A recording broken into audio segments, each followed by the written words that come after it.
Sup nerds, I'm Wes. I'm Tom. I'm Aaron. We're Neverboard Gaming, and today we're taking a look at the Dark Mountain and Valhalla expansions for Champions of Midgard on Kickstarter right now.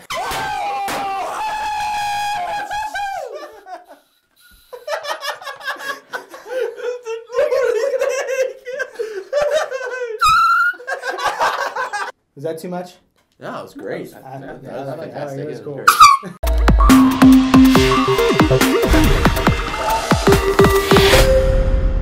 I've had my eye on this game for a long time, but I actually hadn't played it until we got this with the expansions to play. Oh yeah, I had heard about it. I'd seen it around. I'm like, oh, that game looks cool. I've played it before. He had the advantage going into it, but it wasn't good enough. I He still lost. crushed him our first game by like 30 or 40 points. No. I'm going to go ahead and say this up front.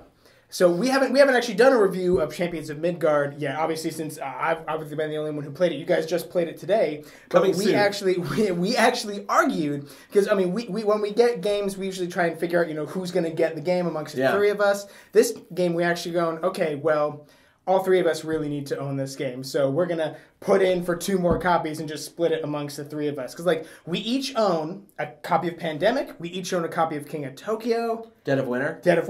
And I think that's about it. Yeah. So this is one of the very few games that we were like, okay. I want a copy. I want a copy. Okay, cool. So we're okay. Like, you having it at your house, I'm not okay with that. I need this in my house, too. I want it on my shelf. And I want the expansions. I want the big box that holds everything. I want it all! Now, obviously, this Kickstarter is for 2 different expansions. It's for the Dark Mountain and Valhalla. And really, it should just be for 1. So there are the options to get one over the other if you feel like you don't have it in your budget or something. But you have to get both of these. They're both great. They're so essential. We do have the unique opportunity of making this video almost at the end of the Kickstarter campaign. There's only like 11 days left. And of the like 4,000 people that have backed this, only like 20 are doing just 1 expansion. So you guys are on the right track. The 20 of you who are only backing 1, just trust me, back the other one. Take up a side job. Kill some people for cash. I've done that a couple of times. It's really easy. Make board game reviews. All right, so let's start with the Dark Mountain expansion. It really is like the smaller and simpler expansion. It adds these 2 boards. And it adds a 5th player, which every game needs. That's the biggest thing it does. So this board is just more little market space tiles. So this one is a mandatory. It's going to be in all of them. It doesn't really change anything because it's the begging action, which is in the base game. But now there's a tile for it, because we never remember that begging's a thing, and you never do it. But now there's a tile to remind you, and then 2 more spaces to let you play more market tiles down. And the actual Dark Mountain board, so really what this is like when you go on your ships and you go to fight those monsters down there, and then you could fight the Kraken or whatever, this is basically the same type of thing, you just don't have to buy a ship for it. And you don't need food. You don't need food either. But you do need money. You do need money because you still run into the journey cards here that could mess up, your strategy. I'm going to spend this many dice, so I'm going to commit this, and then, oh, you don't have enough money to spend? Okay, well, you're going to lose 3 of your dice. Crap, now I'm probably not going to be able to beat that monster there. Yeah, but the nice thing is that you don't have to commit money to it. So it's not like, oh, I'm going to send these money and they're gone either way. The money comes out of your supply, and so you can send as many people as you want. I'm the Kraken! And after you fight those monsters, you actually earn archer dice. Oh, the green ones. They're pretty sweet, because they almost never miss. They're like, there's 1 blank side, and all the other sides are hit. So. But there's no defense on them, so... I mean, and actually, a lot you get them when you beat the mountain people, but a lot of the mountain people say you can't use archers against them. Yeah. So it's like... You got to make money to keep money. You can't snowball. No snowballings. And it really is you get these instead of money. So with most of the other monsters, you get victory points and then you get money. With the people on the mountain, you get victory points and you get archers. So it's kind of your toss-up. You get dice instead of money. It's actually kind of funny because the last game that we played, when we had both expansions mixed in, our market tiles, we didn't have the one where you can just go there to gain 2 money. And it's actually the first time I've played the game where that tile didn't come up.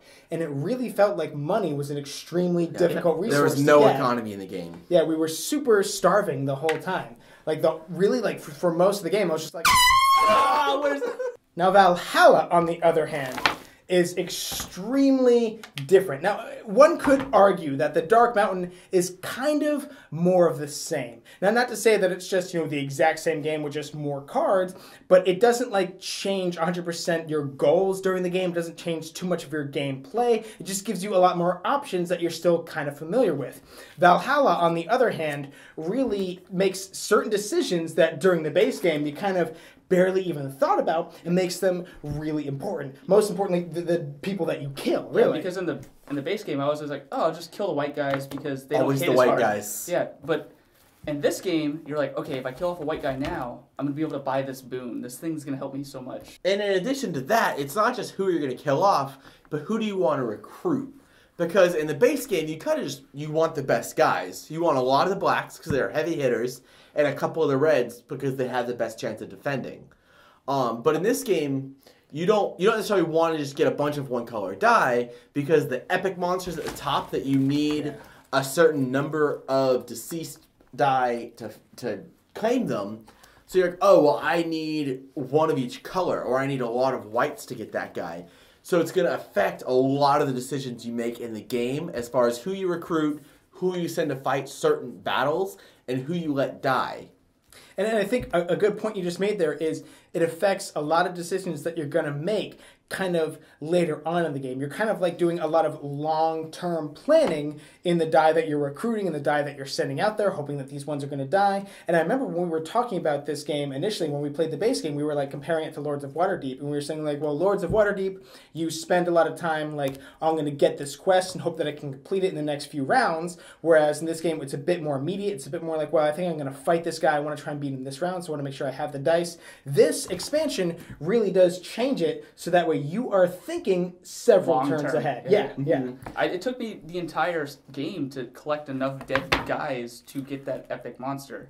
When we played, I was like, I want that guy. I'm going to get a point for every blame on the board. Yeah. I have to get one of every person dead. And to clarify, we're talking about dead guys. Yeah. In the Valhalla expansion, every time you lose a die, you get one of these little tokens that represents him, and you have your burial ground that this token goes in, and then you can spend these either on these blessings that are kind of a constant ability to use the rest of the game that can really change the game, add benefits to you. Some of them have like negatives as well. Like I had one that said you take a blame, but you can avoid the journey cards, which can be really good because I'm not losing money, I'm not losing food. I know when I go down to fight the guys at the bottom of the board, I'm not going to like lose guys. I can just take a blame for it. Or you could save them up and get the epic guys. That's kind of what we're talking about when we're talking about spending dead guys.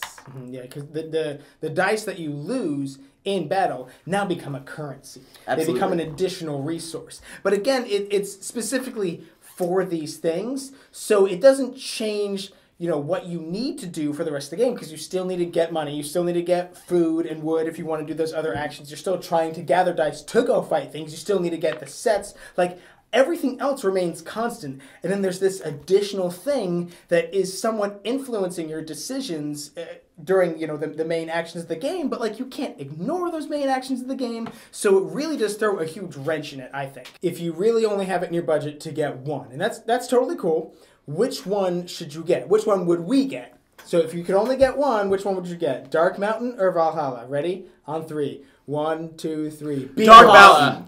I say Valhalla because it added the most newness to this game.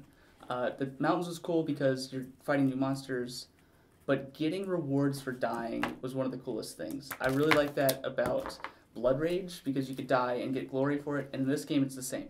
You die, you get tokens to represent the guys that have died, and then you can spend those tokens to get these perks that give you glory and also give you other dice to go fight for you, better dice, and there's also those epic monsters you can fight that just give you a ton of glory and give you even more glory at the end of the game when certain things have happened. So counterpoint to that, while I do believe that Valhalla does change the game the most, you really rethink everything you're trying to do with Valhalla, Dark Mountain is the most easily integratable to show somebody. Like, I could probably teach somebody brand new to this game, I could teach them with the Dark Mountain expansion added in without really needing to explain anything. Like, to say that it doesn't add as much as Valhalla, while that's true, there's also beauty in that simplicity of I'm getting to do basically the same game that I already know and love, but with a couple different things mixed in, so it's not the exact same thing, but I'm not like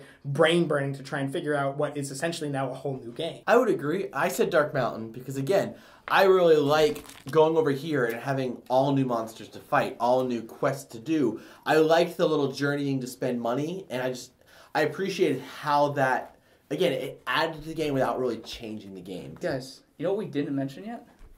Hero abilities. Oh man, What? Extra hero abilities. We didn't really use them too much. We really didn't. Because you have to roll the So crown. you all start with an extra die, this blue one, which is your leader die, which it's pretty cool. It only has one blank side. It does a lot of damage. And then there's the one historically inaccurate Viking horns on two sides. I don't care that it's historically inaccurate. I think it's great.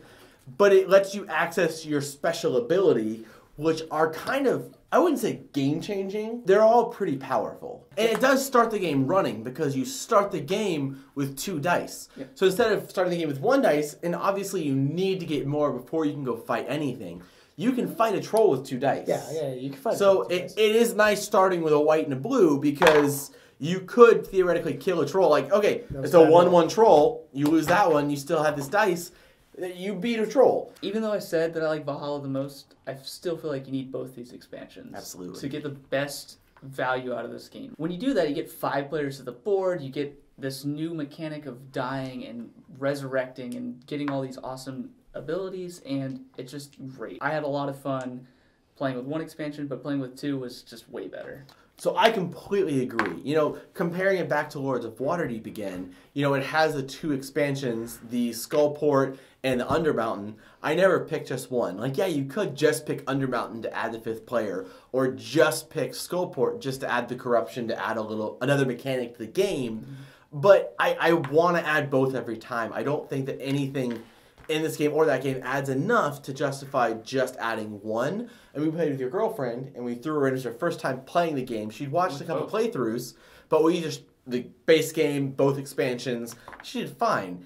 And I really do think that both expansions add enough to the game that I want them both. I don't want to play the game with just one, because I feel like now that I've played it with both expansions, if we leave one out, I'm going to miss it. I will kind of disagree with you a little bit. I do believe that, comparing Champions of Midgard as a whole to Lords of Waterdeep is makes sense. And even comparing this expansion to the Lords of Waterdeep expansion is comparable. However, I do believe that both of these modules, each individually, offer more than the 2 individual modules for Lords of Waterdeep did. So I feel like while it is ideal to play with both and really bring Champions of Midgard up like 10 levels, like really turn it to 11. Yeah, turn it to 11. The amount of options and the amount of things, like the amount of time I wasted on my turn just staring there like, what am I going to do? What route am I going to take? That increased so much. However, it's still if I were to choose just one, if we were to play with just one, I personally would be like, you know what? I feel like I'm getting enough right here where I'm not upset. It may upset you because I know you love that completion of just like, let me do everything all at once. I want it all right now. I still feel like if I were to play with just the Dark Mountain or just Valhalla, and even then I could kind of focus on the attributes of that expansion and really get the flavor of that and understand and utilize all the benefits that expansion gives me so I can really enrich my experience with that, really laser focused right on what the expansion is wanting us to do. So if you're watching this and you're still on the fence, first of all, if you don't even have Champions of Midgard and you're wondering if you need it at all, or if you are you have Champions of Midgard, you like it a lot, and you're saying, well, I kind of feel like that's enough for me. I don't know if I really need a lot more. And you're wondering, does Neverboard Gaming recommend getting these expansions? What do we say, guys? 100%. Yeah! I didn't know he had another one. Yes. I 100% think that everyone should own these expansions. One, it comes with a big box that holds everything. I think that in itself is fantastic. Well done, Grey Fox. 2, the expansions add so much.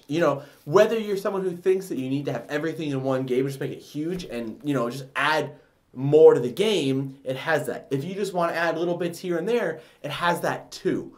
The fact that you can pick and choose what you want is fantastic. The fact that you can add everything is fantastic. I don't have any complaints about this expansion. One last thing is the prototype that we received has been sleeved, and it's sleeved with the sleeves that they are offering through the campaign. Yeah. And I have to tell you, when I opened it up, I was like, oh, they used dragon sleeves.